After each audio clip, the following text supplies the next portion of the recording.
Bismillah, alhamdulillah, wassalatu wassalamu ala rasulillah Sayyidina wa habibina Muhammad bin Abdullah wa ala alihi wa sahbihi wa mawalah. Subhanaka la ilma lana illa ma 'allamtana innaka antal alimul hakim. Rabbi shrah li sadri wa yassir li amri wa hlul 'uqdatam min lisani yafqahu qawli. Kita masih lanjutkan kajian fikih muamalah. Untuk subuh ini kita bahas tentang al-hajar. Al-hajar itu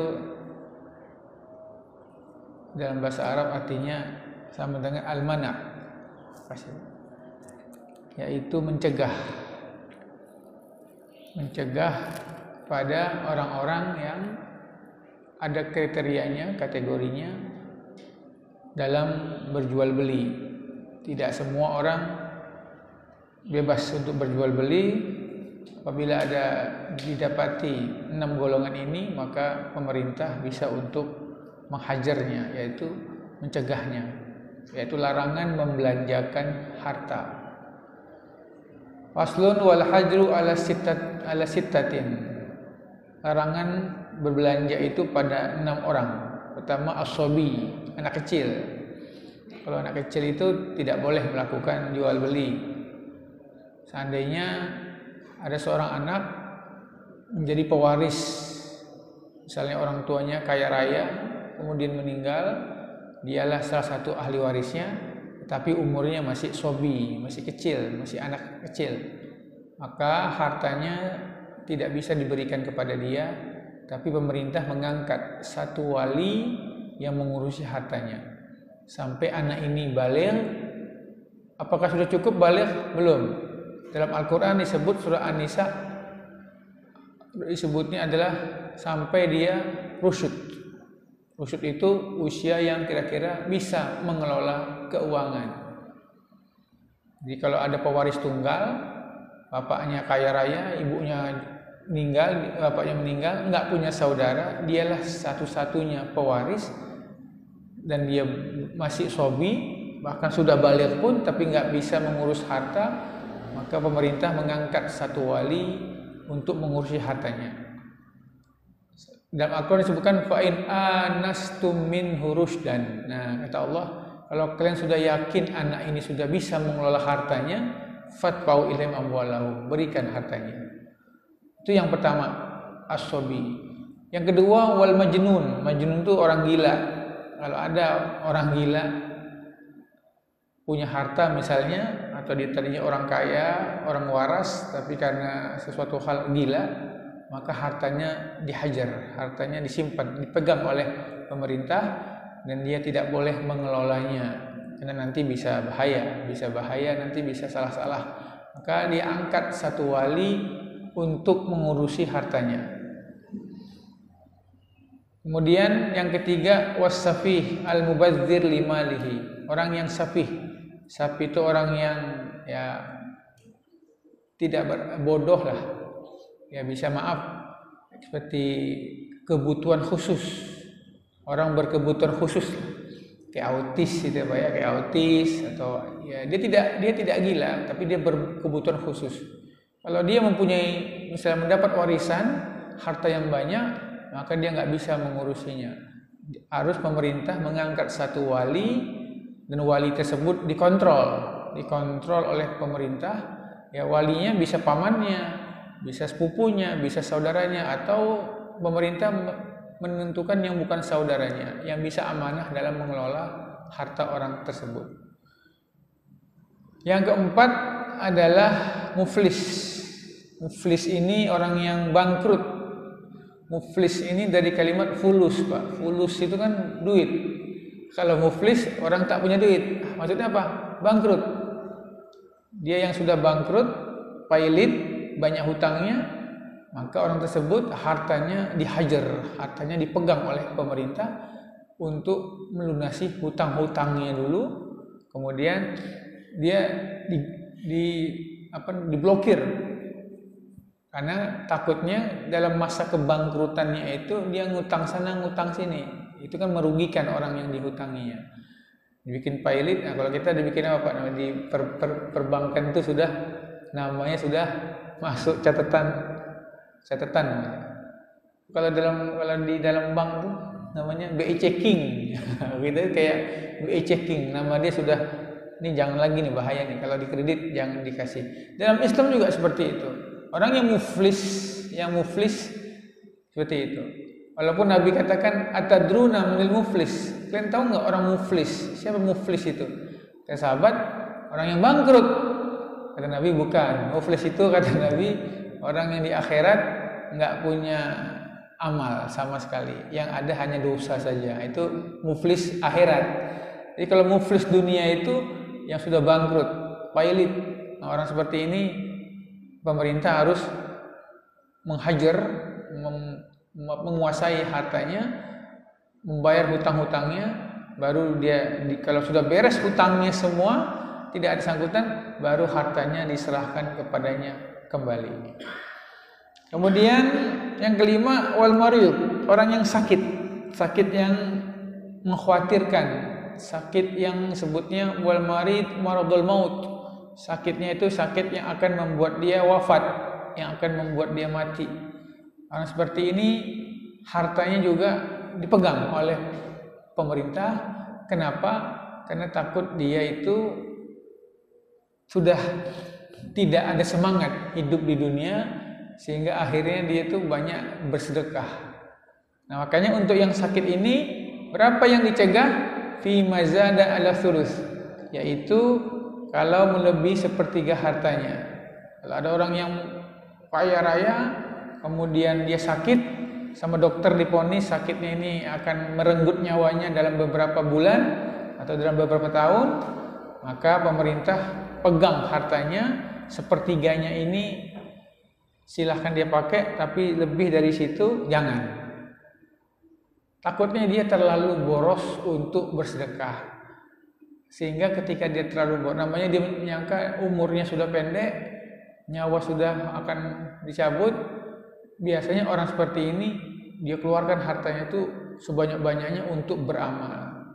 Memang jeleknya itu adalah kasihan dari ahli warisnya nanti.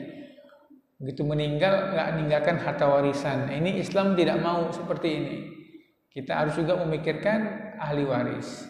Makanya sahabat Nabi Sa'ad bin Abi Waqqas pernah mendatangi Rasulullah dan mengatakan, ya Rasulullah, saya punya harta yang banyak sekali, sementara ahli waris saya cuma satu. Bisa nggak semua harta saya ini saya berikan kepada kaum muslimin? Nah itu begitu Pak, orang punya tabiat tuh seperti itu. Kata Nabi nggak bisa. Ya sudah ya Rasulullah, kalau gitu 2/3-nya saya sedekahkan, 1/3-nya untuk ahli waris saya. Kata Nabi tidak, terlalu banyak itu kau bersedekah, seperti berwakaf atau berinfak, terlalu banyak itu. Baik ya Rasulullah, kalau gitu 1/3 ini saya hibahkan, saya wakafkan untuk kaum muslimin, 2/3-nya untuk ahli waris saya. Nabi diam. Terus kata Nabi, ya sudah nggak apa-apa, tapi 1/3 pun itu banyak. Wasulusu katsir, kata Nabi. 1/3 itu pun banyak sebetulnya, kata Nabi. Tapi ya udahlah nggak apa-apa. Nah itu kata ulama berarti kalau orang ingin bersedekah atau berwasiat, jangan melebihi 1/3, karena kasihan daripada ahli warisnya. Nah ini orang-orang yang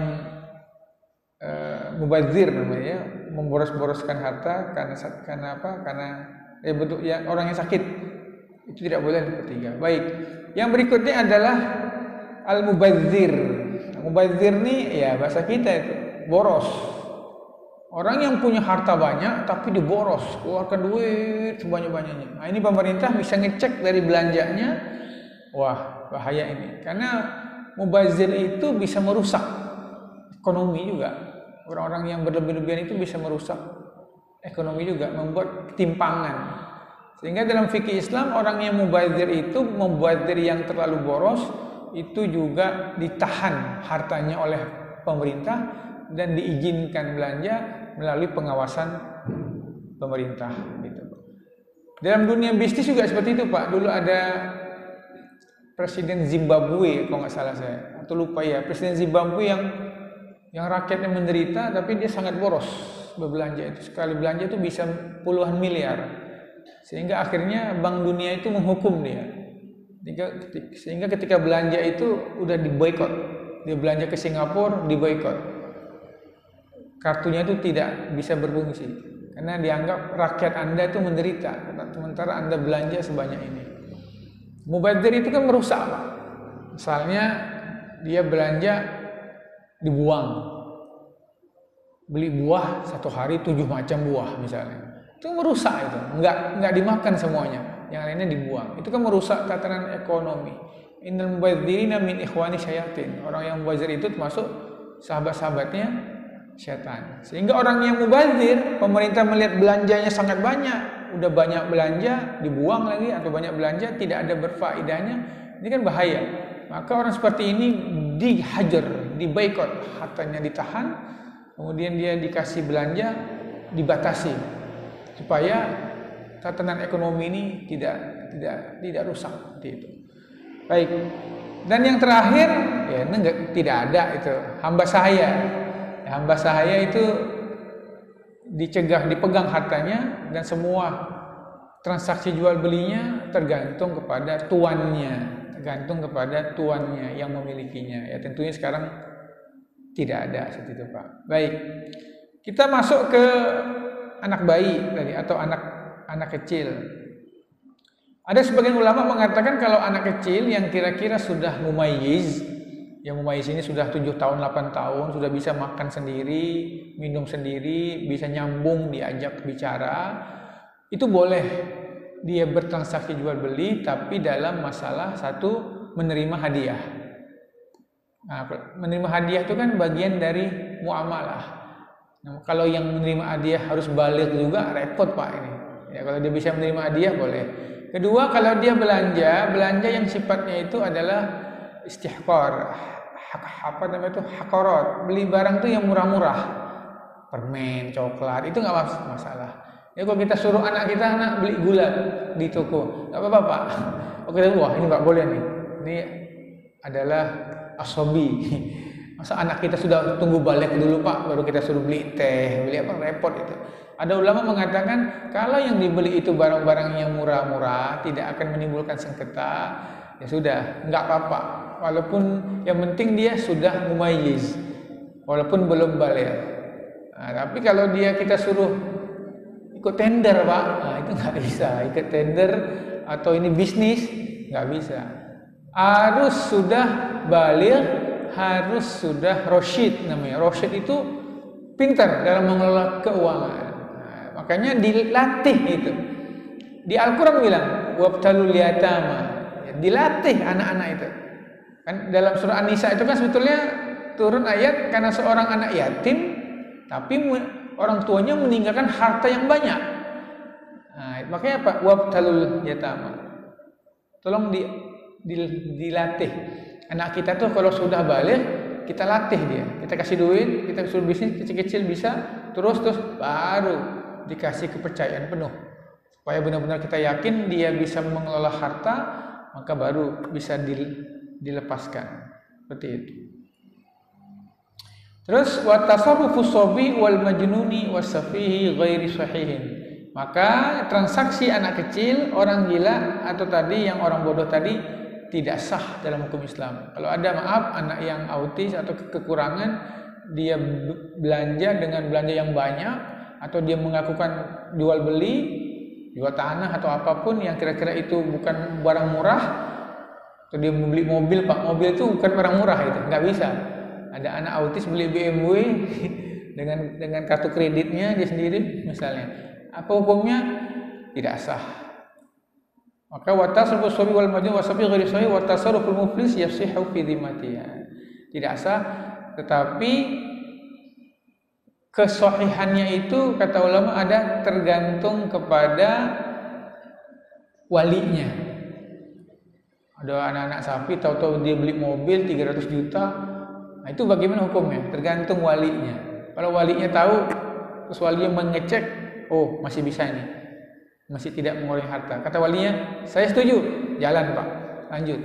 Tapi kalau kata walinya, saya tidak setuju. Ya sudah, tidak jalan. Jadi dalam Islam itu jual beli ada sifatnya itu mauquf, ada sifatnya tidak sah. Sejak awal itu sudah tidak sah. Ada sifatnya mauquf. Kalau mauquf itu tergantung-katung, depending, sah tidaknya, tergantung oleh wali. Kalau wali mengatakan, oke, saya setuju, sah. Kalau saya nggak setuju, maka tidak sah.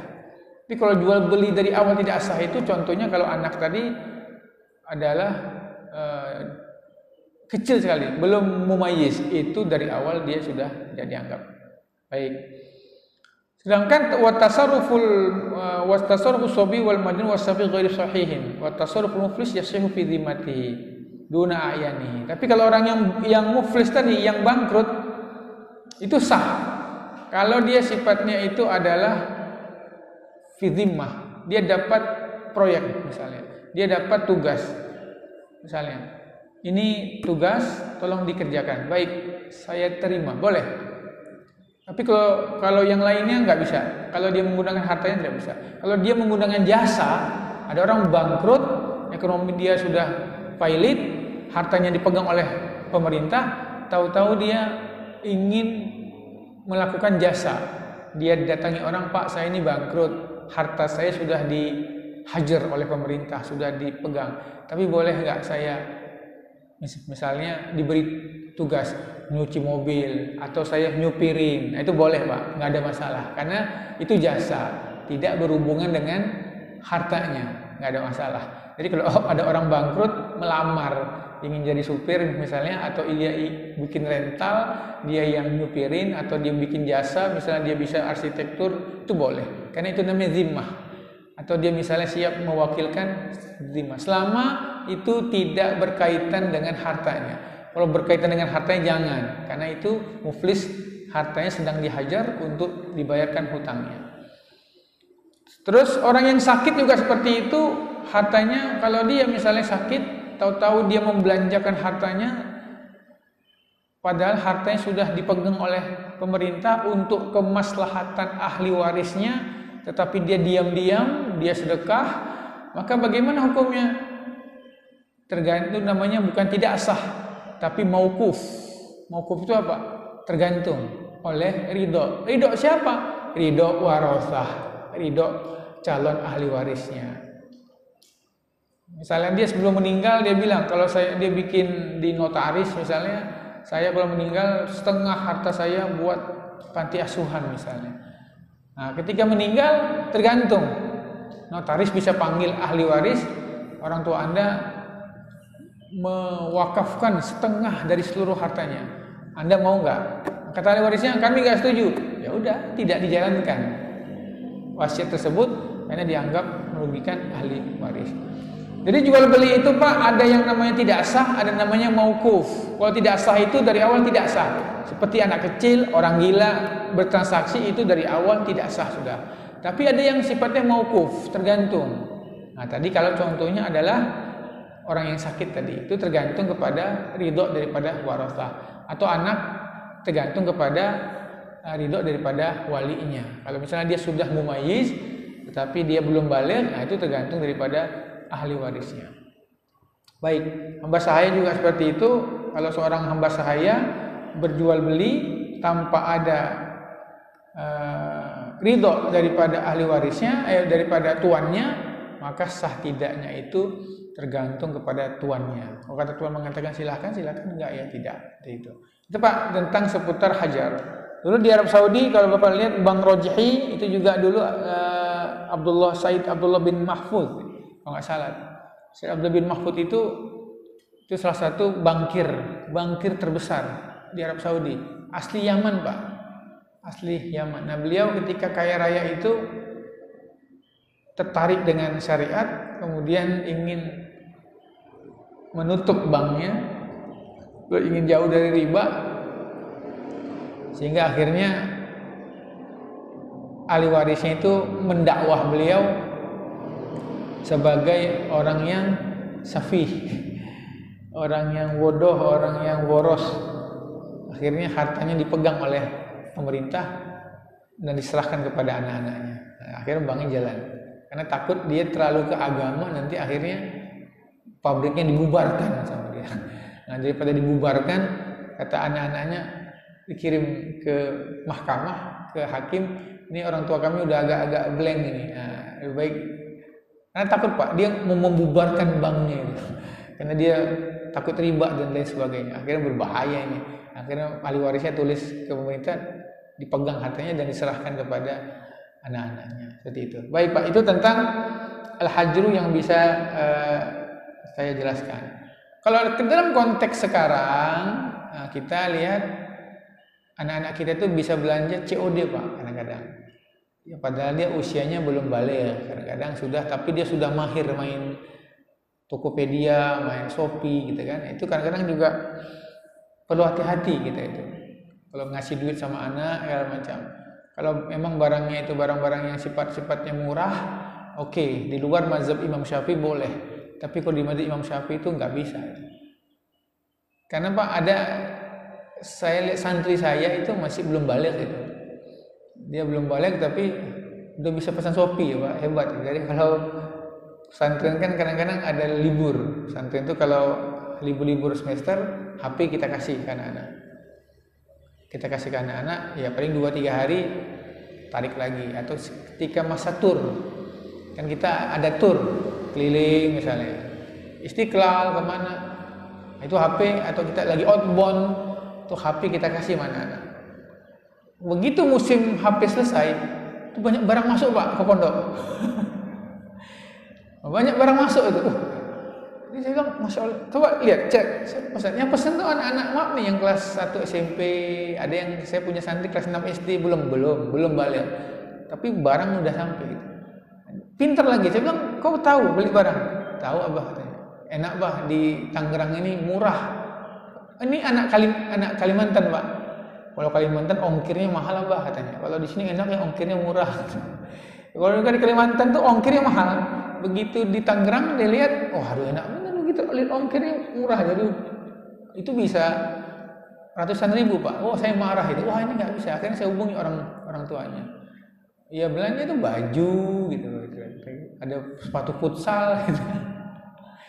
Nah itu nggak boleh kalau kita mengacu ke mazhab Imam Syafi'i. Makanya saya bilang izin dulu ke orang tua. Nah, itu ada pendapat membolehkan sebetulnya dengan ijazah orang tua. Tapi kita jangan sampai semangat daripada hajar ini kan sebetulnya mengajari anak-anak itu supaya belanja yang benar. Kita tidak bahas halal haramnya. Adanya hajar dalam Islam itu untuk melatih anak kita itu supaya tidak boros dalam berbelanja. Kalau anak kita Pak udah kita ya, kelas SMP, SD udah kita kasih ATM, nah itu santri saya cabut semua ATM-nya. Saya bilang bukan. Kalau fikih ini banyak pendapat. Kalau fikih pendapat ada membolehkan. Kalau barang-barang yang murah ya beli baju, beli apa. Kalau kita mengacu ke fikih ada yang membolehkan anak kecil pun. Yang penting barang itu bukan barang mahal, bukan menimbulkan sengketa yang kira-kira tidak ada perjanjian, boleh. Tapi ada pendapat yang nggak boleh supaya mendidik anak Pak gimana dia menggunakan uang jajannya semaksimal mungkin. Sehingga banyak dari santri itu lebih memilih tidak jajan Pak, lebih memilih untuk beli barang-barang branded. Nah begitu ada waktu HP dapat pesan dia. Nah, seperti itu. Jadi saya ngajar itu paket gitu. Satu, baru ngajar 7 menit paket.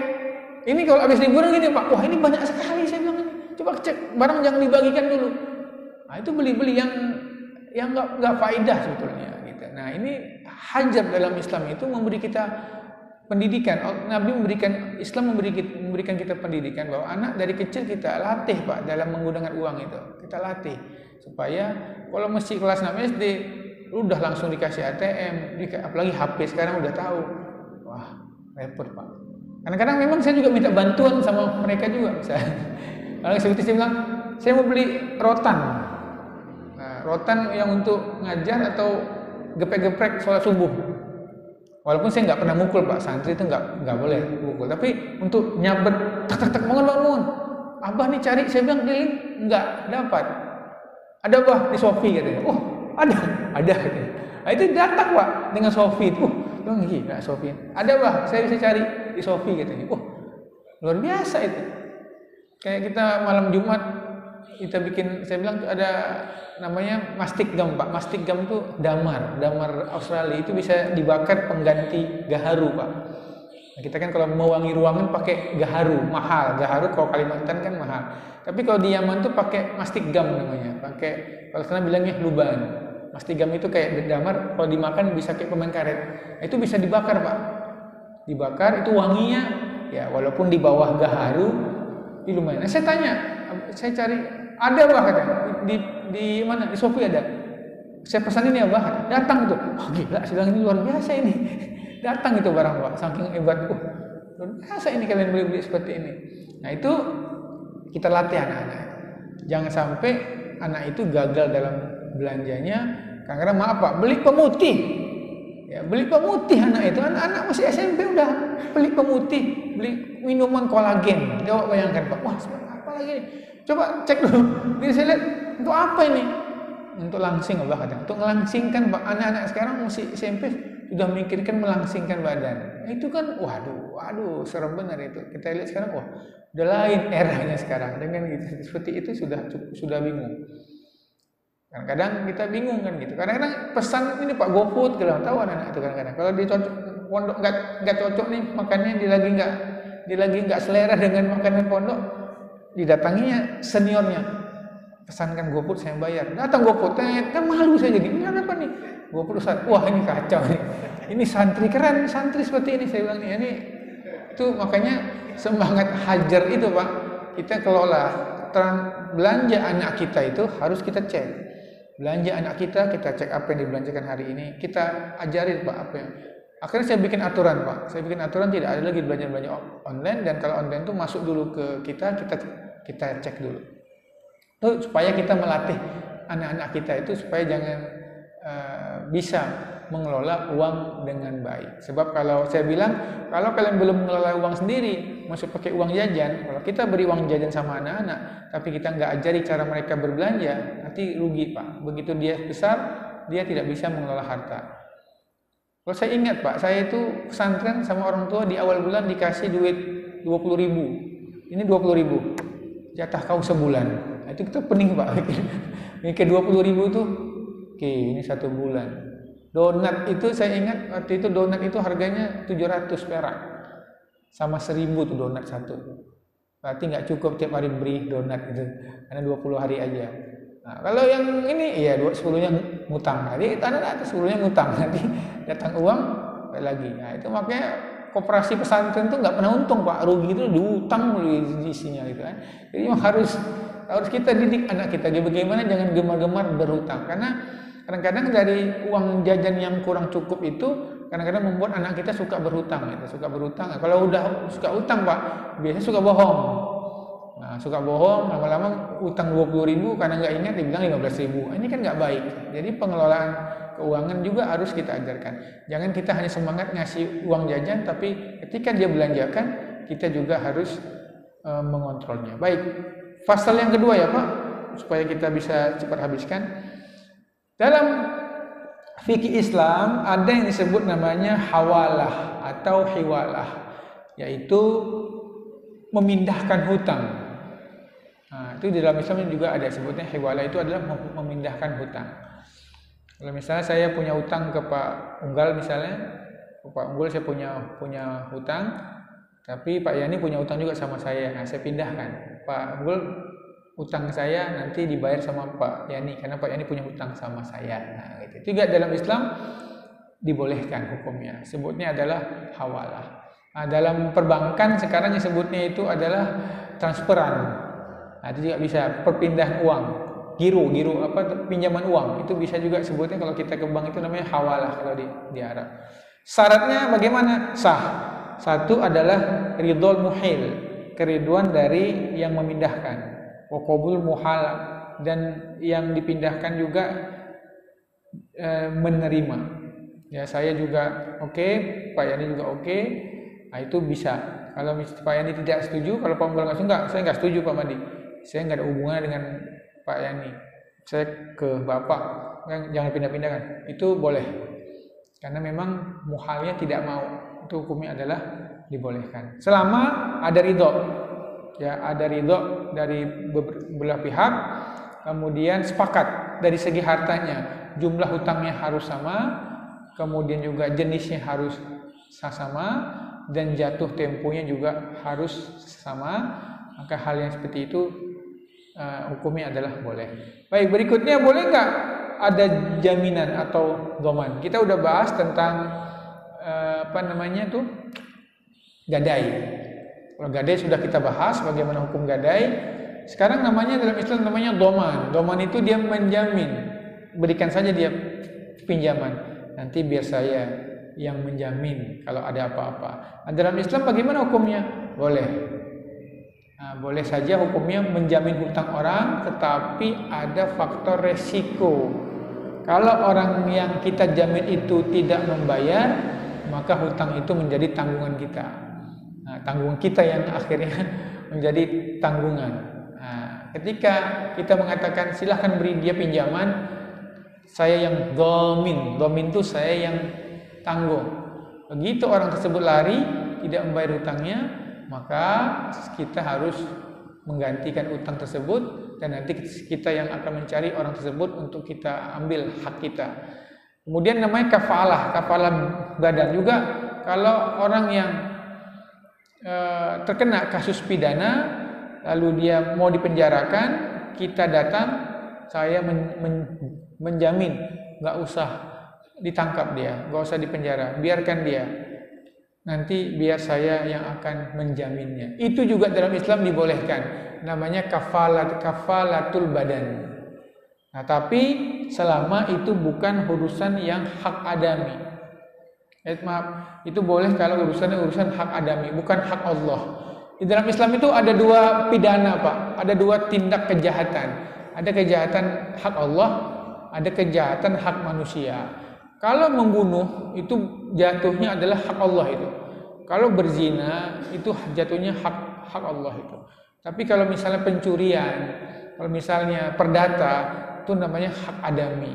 Nah, kalau sifatnya perdata, sifatnya adalah perdata, maka itu boleh dia menjamin. Misalnya dia punya hutang, nggak mampu bayar, kemudian dihukum. Ya, maksudnya dia ada penipuan di situ. Dia hutang lalu kabur.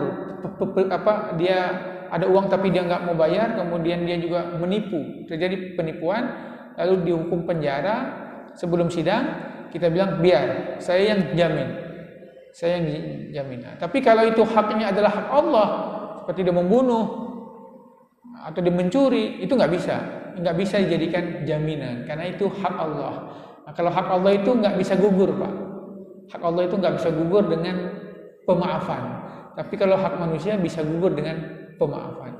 Nah, kalau membunuh itu hak Allah, tidak bisa dimaafkan. Kecuali kalau ahli warisnya memaafkan, itu bisa menjadi hukum 100 ekor unta, bahkan bisa 0 sama sekali. Tapi kalau mencuri nggak bisa.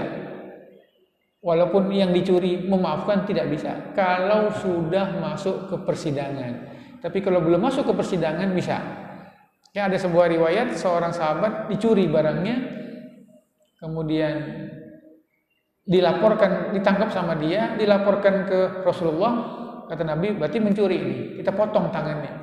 Sahabat, jangan Rasulullah, saya sudah memaafkan. Kata Nabi, kenapa nggak kau maafkan sebelum kau bawa ke sini? Nah, itu seperti itu. Nah, kalau untuk itu, untuk sifatnya yang perdata, bukan hak Allah, kita boleh menjaminkan diri, biarkan dia ke rumahnya, nggak usah dipenjara. Kalau dia lari, saya yang menanggung. Itu namanya kafalatul badan. Tetapi resikonya, kalau orang tersebut lari, maka dia harus menanggung konsekuensi dari perdata tersebut. Makanya kata ulama jangan sembarangan, ya, bahwasanya kafalah itu awwaluhu syihama. Menanggung itu penjamin itu awalnya keren, syihama, hebat saya menjamin. Nah, tapi ujung-ujungnya nadama, ujung-ujungnya menyesal. Akhirnya ghoroma, ujung-ujungnya membayar. Nah, itu jangan seperti itu.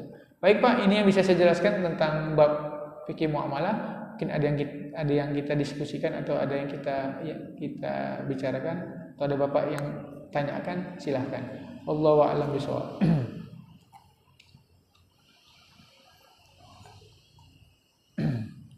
Waalaikumsalam, Tat. Ya, waalaikumsalam. Kebetulan saya juga mau nanya sesuatu nih tentang waris ya. Baik. Ini kaitannya dengan ahli waris pengganti. Nah, misalkan kayak yang kemarin saya pernah dengar dari Ustadz ya, kalau misalkan seorang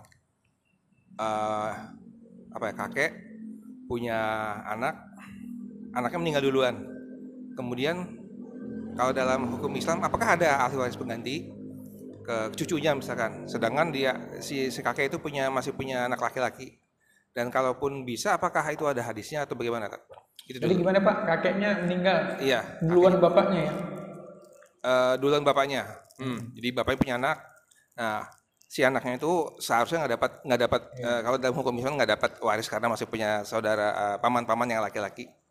Nah, itu bagaimana sih penjelasannya kok di Indonesia bisa, sedangkan dalam hukum Islam itu nggak ada? Iya.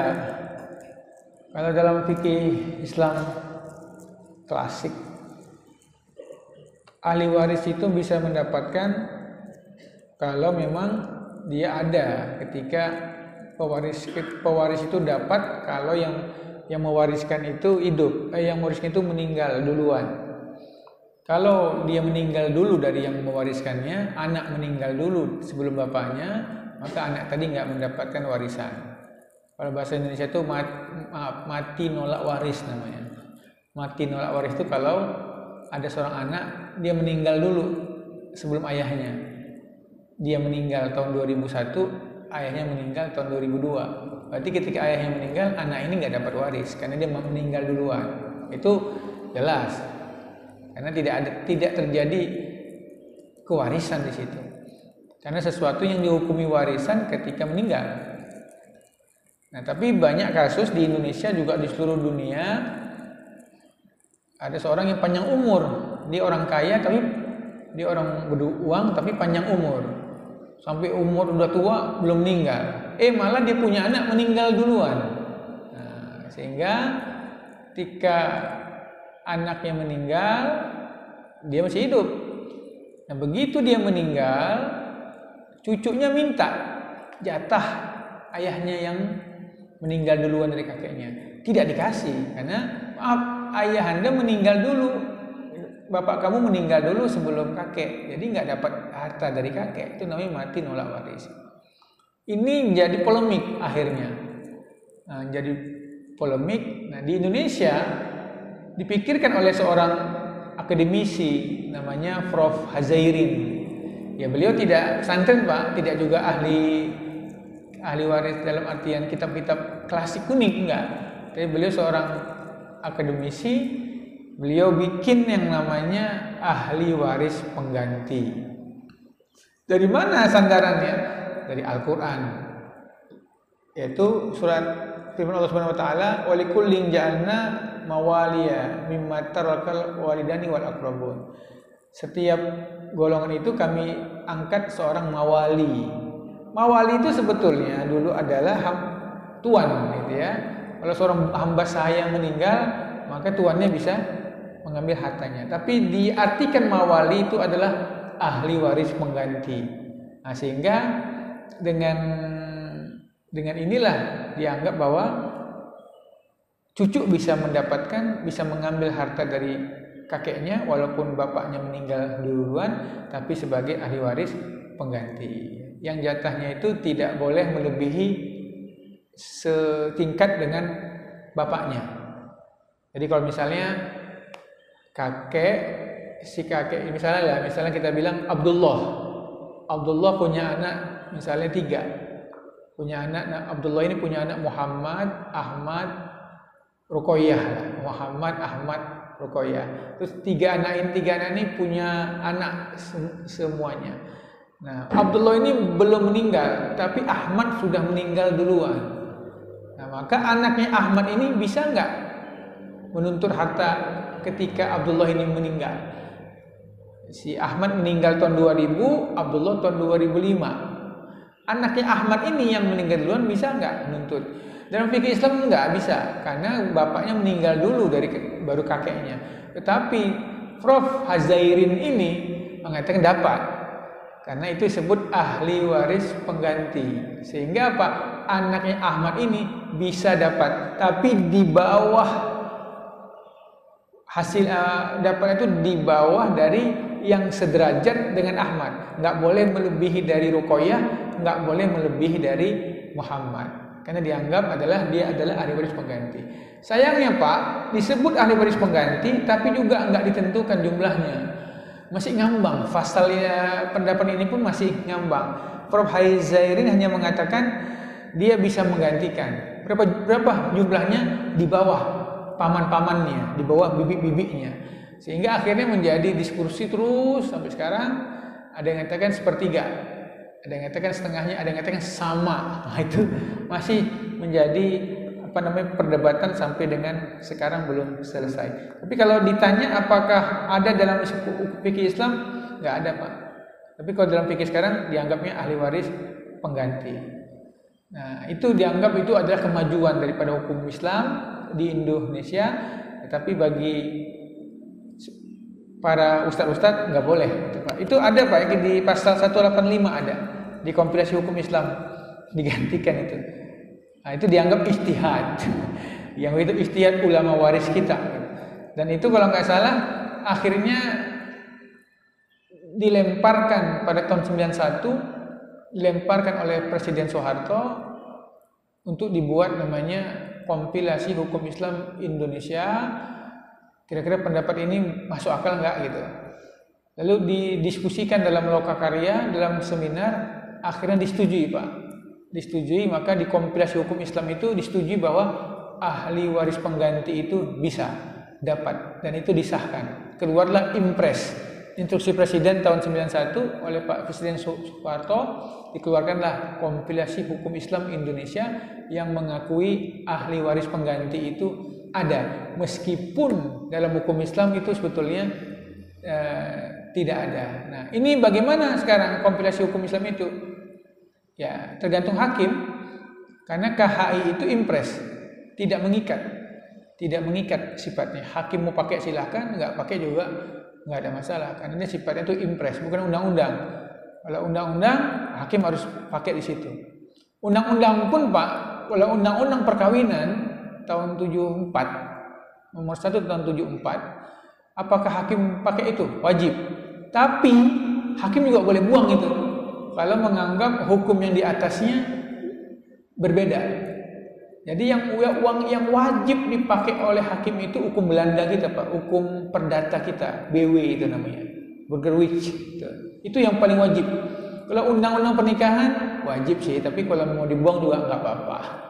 Makanya Bapak nggak heran kalau ada pengadilan agama di Jakarta membolehkan nikah beda agama. Heboh kan? Membolehkan nikah beda agama. Karena larangan menikah beda agama itu ada di Undang-Undang Perkawinan tahun 74, tapi tidak ada di hukum induk.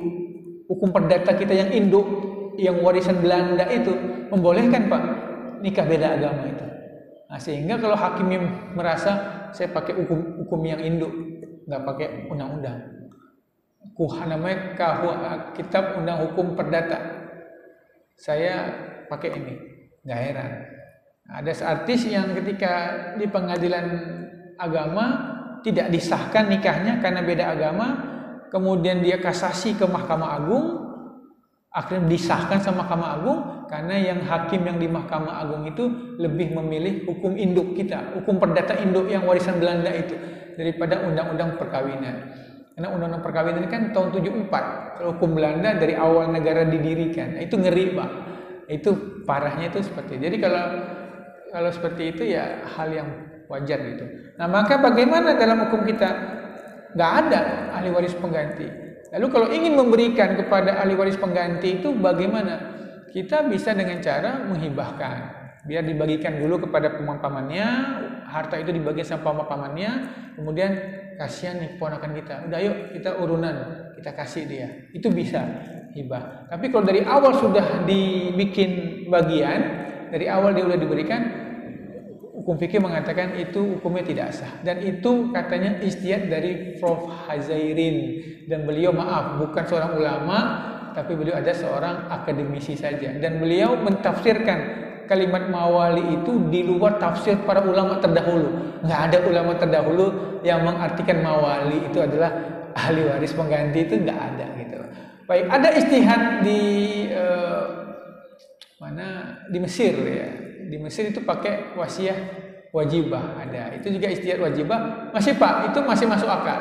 Karena ada dalilnya. Surah Al-Baqarah Allah katakan kutiba alaikum idza hadara ahadakumul mautu in taraka khairanil wasiyah. Nah, untuk diwajibkan atas kalian kalau kira-kira ajal akan menjemput, kalau kira-kira kematian akan menjemput, untuk meninggalkan wasiat untuk walidain, untuk orang tua, untuk akrobin, orang juga yang dekat. Sehingga menurut ayat ini kita bisa mengeluarkan wasiat untuk ahli waris. Tetapi menurut Imam Syafi'i dan mayoritas ulama, ayat ini sudah dihapus hukumnya dengan hadis Nabi, la wasiyata li waris. Tidak ada wasiat bagi ahli waris. Wasiat itu jangan diberikan kepada ahli waris, karena ahli waris sudah mendapatkan bagian masing-masing dari waris. Kata Imam Syafi'i, ini ayat turun sebelum turunnya ayat tentang waris.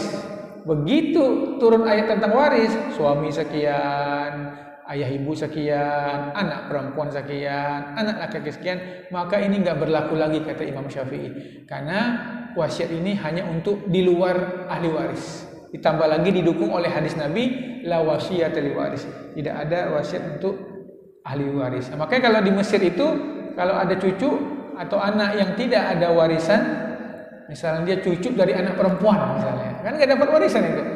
Nah, itu bisa diberikan dari wasiah wajibah yang ditentukan oleh hakim supaya dia juga mendapatkan warisan. Itu disebut sebagai wasiah wajibah. Baik Pak. Satu lagi itu maaf, kalau di Indonesia wasiat wajibah itu ditentukan oleh hakim atau orang yang akan meninggal itu? Oleh hakim Pak.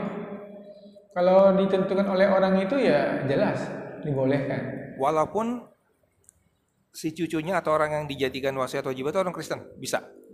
Iya, kalau memakai undang-undang sana, undang-undang yang bukan KHI, kalau bukan Inpres, nggak ada. Itulah ngeri, ngeri Pak Imam. Kalau di KHI kita beda agama itu tidak bisa saling mewarisi, dan itulah sesuai dengan hukum Islam. Kata Nabi, la yarithul kafir mu'min. Tidak mewarisi orang kafir orang mukmin, juga orang mukmin tidak bisa mewarisi orang kafir. Beda agama itu tidak bisa saling mewarisi. Itu dalam fikih Islam, itu dalam hadis Nabi SAW. Dan itu masih dipakai di kompilasi hukum Islam Indonesia, hasil Impres Pak Harto itu. Tetapi Pak, kalau hakim udah melihatnya bukan ke situ, hakim melihatnya ke hukum perdata peninggalan Belanda kita, tetap dapat dan sama lagi. Jangankan dalam wasiat wajibah, dalam itu pun tetap dapat. Beda agama tetap didapat. Nah, itu terjadi waktu di Joglo Pak. Ada orang datang ke saya tentang dia bapaknya meninggalkan tanah di Joglo itu, orang Minang Pak, orang Padang. Joglo apa di dekat Joglo itu, dia lupa saya namanya. Nah, Srengseng, maaf, di Srengseng. Nah, di Srengseng itu tanahnya sekitar 60 miliar, Pak. 60 miliaran. Nah, ada 10 bersaudara. 10 bersaudara. Nah, yang satunya itu murtad, Pak. Jadi begitu meninggal bapaknya, terus dia murtad. Ya maaf, sebelum bapaknya meninggal, dia murtad. Nah, ketika murtad, bapaknya bilang, aku nggak mau kasih tuh, karena dia sudah murtad. Ya, tapi nggak ada tulisan, nggak ada apa. Akhirnya meninggal. Begitu meninggal bapaknya ini, saudara tertua membagikan tanah di Srengseng itu, tapi yang murtad ini nggak dikasih. Nah, sehingga dia nuntut, kok saya nggak dikasih? Saya kan anaknya, karena kau murtad, beda agama. Nah, terus datang ke saya bilang, kalau adik bapak ini nuntut ke pengadilan agama, mungkin Bapak bisa menang. Karena pengadilan agama masih lah. Tapi kalau dia kasasi ke Mahkamah Agung, saya nggak jamin. Karena di Mahkamah Agung itu orangnya disiplin ilmunya udah bukan agama lagi, udah umum. Oh gitu Ustaz, iya. Karena ada jurisprudensi di Medan dulu tahun 87 pernah kasus seperti ini, menang itu, dapat. Ya mudah-mudahan enggak Ustaz, ya mudah-mudahan. Ternyata dia kasasi Pak, dan menang Pak, dapat ya. Sama, dapat bagiannya sama. Nangis itu orang. Saya takut orang tua saya di akhirat, di alam kubur stres Ustaz. Enggak juga, saya bilang, karena kan sudah selesai. Harusnya maaf. Na'udzubillah min dzalik. Gitu Pak. Kita nih, ya jangan kita lah. Kalau ada orang misalnya hartanya banyak, kemudian dia diberi umur yang panjang, kemudian ternyata na'udzubillah min dzalik, ada anaknya yang murtad keluar atau akan kira-kira bisa murtad, itu harusnya pada saat itu dia udah bagikan itu. Harusnya dia sudah bikin blok-blok itu. Jangan mulut aja, kalau saya meninggal dia jangan dikasih. Nggak bisa Pak kayak gitu. Makanya saya bilang, seandainya orang tua Bapak ketika tahu anaknya ini murtad, langsung tanah di Sragen, di Srengseng itu dibagi-bagi dengan dipecah-pecah dengan notaris, akan lebih baik. Nah, itu Pak banyak. Jadi sebetulnya banyak persoalan yang harus kita selesaikan sebelum kita meninggal itu banyak, supaya tidak muncul sengketaan gitu Pak. Kayak dulu kasus juga jalan tol Pagedangan itu juga, ini Tangsel paling seru Pak kalau waris. Pagedangan itu gitu juga. Jadi begitu meninggal belum ada wasiat apa-apa, akhirnya dibagikan. Nah, ada satu anak perempuan itu ekonominya paling rendah Pak, ekonominya paling rendah. Sementara dia 5 bersaudara, 1 perempuan, 4 laki-laki semua. Yang 4-4-nya ini alhamdulillah lah, ASN, ada juga kepala bahkan, masya Allah 4 ini. Yang ini nih perempuan justru nggak punya pekerjaan, numpang sama suaminya. Nah, ketika dibagi, ya saya hitung dengan cara Islam. 3 miliar, 3 miliar, 3 miliar, 3 miliar, ya kan perempuan setengah Pak, 1,5 miliar. Nah, jadi begitu rapat di rumah keluarganya, saya bilang inilah hukum Islam. Lidzakari mislu hadzil unsayyain. Akhirnya nih anak dari yang anak perempuan ini protes, Pak Ustadz maaf, ibu kami ini kasihan Pak, orang tua kami nggak mampu, masa paman-paman kami 3 miliar, ibu saya 1,5 miliar. Gimana solusinya? Saya bilang begini aja, yang 3 miliar ini marilah berbagi. Setelah kita kasih 3 miliar, ayo berbagi untuk nyukupin yang ini kalau mau. Oh ya siap Ustadz, kami berbagi katanya. Oke, berapa? 10 juta Pak. Satu orang 10 juta, pelit banget ya Allah. Terus dia bilang gini, ini kan syariat Ustadz. Nah, saya ingat, saya ketawa itu. Anak yang perempuan ini bilang, Ustadz, om-om saya ini, paman-paman saya ini, nggak pernah ke masjid. Giliran waris hukum Islam. Giliran warisan baru hukum Islam. Ini Ustadz nggak pernah ke masjid ini. Nggak pernah ke masjid, mungkin nggak sholat kali Ustadz. Giliran banyak duit aja, ayo kembali ke Al-Quran. Ayo Pak, om gitu. Kalau harta aja, itu tuh Pak. Jadi maaf, saya bilang, saya nggak bisa apa-apa ini, karena saya cuma sampai sini aja kapasitas saya. Tapi saya bilang, kalau ibu nuntut ke pengadilan, minta dibagi rata, ibu bisa menang. Ibu bisa menang. Karena hukum kita nggak menerima itu 2/1, nggak bisa. Oh gitu Ustaz? Iya. Baru takut nih Pak, yang lain ini baru takut nih. Saya terserah saja. Kalau ibu nuntut di pengadilan ingin dibagi harta full, maksudnya sama, benar-benar sama, ibu bisa menang ibu. Apalagi dengan dari itu. Maka saya bilang, mari Pak, daripada ke pengadilan Bapak nyewa pengacara habis-habisan, kasihlah. Iya Mas. Udah 20. Padahal Pak mau Pak, sudah kaya Pak, sudah kaya saya tahu. Ya udahlah, saya sampai di sini saja, saya balik lagi. Begitu Pak, kira-kira. Kalau harta ini memang, maksudnya gini, kadang-kadang memang zaman sekarang iman sudah naik turun atau kita adalah cara-cara kita supaya menyelesaikan semua sebelum kita meninggal gitu Pak. Hingga ketika meninggal nggak usah hitung-hitung waris lagi karena semua sudah blok. Misalnya dengan cara apa? Misalnya kalau kasus tadi kita lihat anak perempuan kita ini ekonominya udah paling bawah. Kalau meninggal kasihan dia dapat. Ya kita kasih hibah di masa hidup. Saya kasih ya buat kamu sekian. Jadi yang dihibah itu jangan diganggu lagi ya. Ini bukan dalam warisan lagi. Ini untuk adikmu gitu. Selama itu bukan wasiat. Kalau wasiat nggak boleh. Kalau wasiat gini, kalau bapak meninggal, rumah ini untuk anakmu yang paling kecil, untuk adikmu yang paling kecil, nggak boleh. Kan itu wasiat. Nah, kalau hibah boleh, hibah langsung. Hari ini juga rumah ini untuk adik kamu, selesai. Itu hukumnya adalah boleh gitu Pak. Baik. Tambah lagi Ya. Kalau dalam kompilasi hukum Islam, pertama dalam fikih Islam dulu, istri itu hanya 1/8 kalau punya anak ya, kalau nggak salah ya. Ya. Al-Quran Pak. Iya, dalam Al-Quran malah. Al-Quran. Nah, dalam kompilasi hukum Islam, saya pernah dengar bila suaminya meninggal, maka dibagi 2 dulu. Iya. Katakanlah harta suaminya itu 1 juta lah. Iya. Jadi 5 juta itu untuk istrinya, 500.000 untuk istrinya, 500.000-nya untuk dibagi waris. Iya. Seperti itu nggak, Tat? Harta gono gini, harta bersama itu nggak ada Pak dalam Al-Quran, dalam fikih Islam nggak ada. Harta itu ya kalau suaminya kerja, istri yang nggak kerja, begitu suami yang meninggal, ya istri hanya dapat 1/4 kalau nggak ada anak. Kalau ada anak 1/8. Itu Al-Quran bilang mengatakan seperti itu. Tetapi kalau suami kerja, istri kerja, nah ketika suami meninggal, harta istri tetap milik istri, nggak bisa apa-apa. Dia hanya cari dari harta suaminya. Kalau misalnya 50%, dia bangun rumah, si suami 50%, istri 50%, harta istri itu nggak bisa diambil oleh suami, itu milik dia sendiri.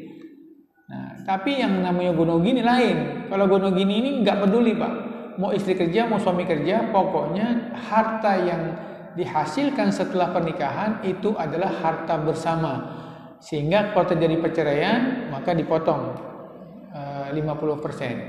Dalam kasus misalnya si suami kerja, istri tidak. Kemudian suami meninggal.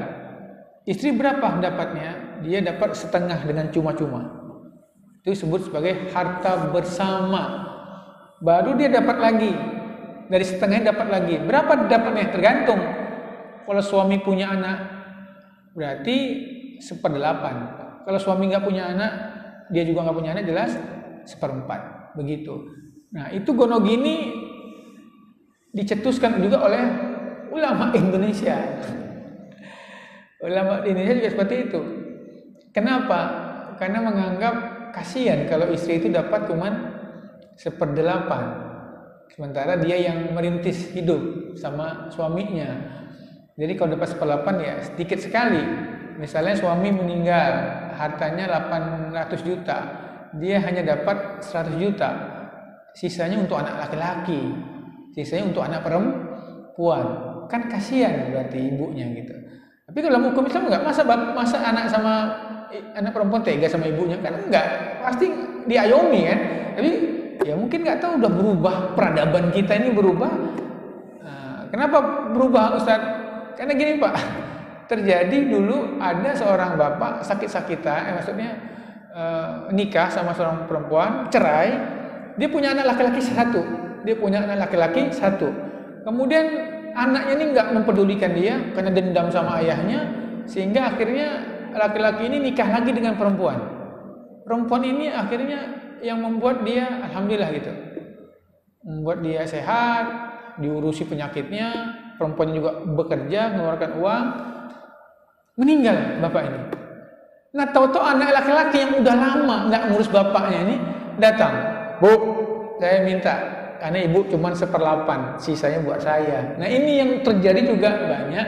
Akhirnya ulama membuat itu harta gonogini intinya untuk melindungi si istri. Kalau ada anak-anak lain yang bukan dari dia, anak laki-laki. Kadang-kadang gini Pak, anak dia perempuan, tapi anak dari istri yang lain dulu laki-laki. Kalah lagi itu kadang-kadang. Banyak juga seperti itu, kalah lagi. Ustaz, ini anak laki-laki ini nggak pernah nongol.